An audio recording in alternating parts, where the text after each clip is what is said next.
Welcome to the class. आज हम पढ़ेंगे प्रकाश के अपवर्तन के नियम।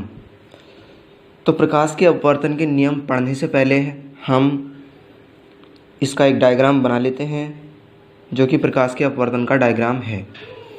सपोज कीजिए कोई अपवर्तक पृष्ठ है। अपवर्तक पृष्ठ वही बताया था आपको जिससे प्रकाश किरण आर पार जा सकती है, जैसे कि जल भी हो सकता है और वायु भी हो सकता है, कांच भी हो सकता है, पारा भी हो सकता है। ठीक है, यानी जिससे आसपास प्रकाश किरण आर पार जा सकती है। अब हम एक प्रकाश किरण को भेज रहे हैं। इसको मान लीजिए कि ये वायु है और इसको हमने नीचे वाले को कांच कह दिया।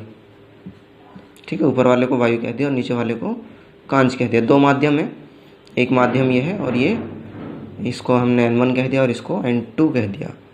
क्लियर। अब एक प्रकाश किरण आ रही है यहाँ से, इस तरह से।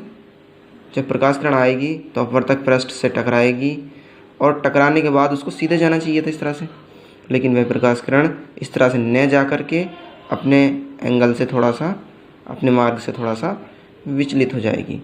क्लियर। अब हम इसमें क्या करेंगे, एक नॉर्मल डाल देंगे यानी अभिलंब डाल देंगे। और ध्यान रखना बेटा, अब आगे इसमें ये एंगल है आई यानी आपतन कोण और ये है आर, जो कि हम पहले पढ़ चुके हैं। ये है आपतित किरण या आपाती किरण, आपतित किरण या आपाती किरण भी कह सकते हैं। और ये है अपवर्तित किरण। ठीक है, यानी अपवर्तित होने के बाद जो किरण निकलेगी उसको हम कहेंगे अपवर्तित किरण। क्या कहेंगे? अपवर्तित किरण। ठीक है, तो हम जब इसका रूल्स लिखते हैं तो पहला रूल तो ये है इसमें कि यानी फर्स्ट पहला रूल ये है कि आपतित किरण और ये है आपतन बिंदु। ठीक है, ये कौन सा बिंदु है? इसको कहते हैं हम आपतन बिंदु, यानी जिस बिंदु पर आपतित किरण आकर के टकराती है हम इसको कहते हैं आपतन बिंदु। ठीक, तो आपतित किरण या आपाती किरण भी कह सकते हैं। आपाती किरण या आपतित किरण कॉमा अपवर्तित किरण, यानी ये जो आ रही है अपवर्तित किरण तथा आपतन बिंदु पर अभिलंब, तीनों एक ही तल में होते हैं। ठीक है, एक बार रिपीट कर रहे हैं। आपतित किरण, अपवर्तित किरण तथा आपतन बिंदु पर अभिलंब तीनों एक ही तल में होते हैं, जैसे कि कागज के तल में। ठीक है, ये इसका फर्स्ट रूल हो गया। क्लियर। सेकंड रूल है इसका sine i upon sine r बराबर नियतांक। ठीक है, तो यहाँ पर आप देख रहे होंगे आई क्या है, यहाँ पर आपतन कोण और आर क्या है, अपवर्तन कोण। ठीक, यानी आपतन कोण की जिया, साइन को हम हिंदी में कहते हैं जिया। क्या कहते हैं साइन को हिंदी में? जिया।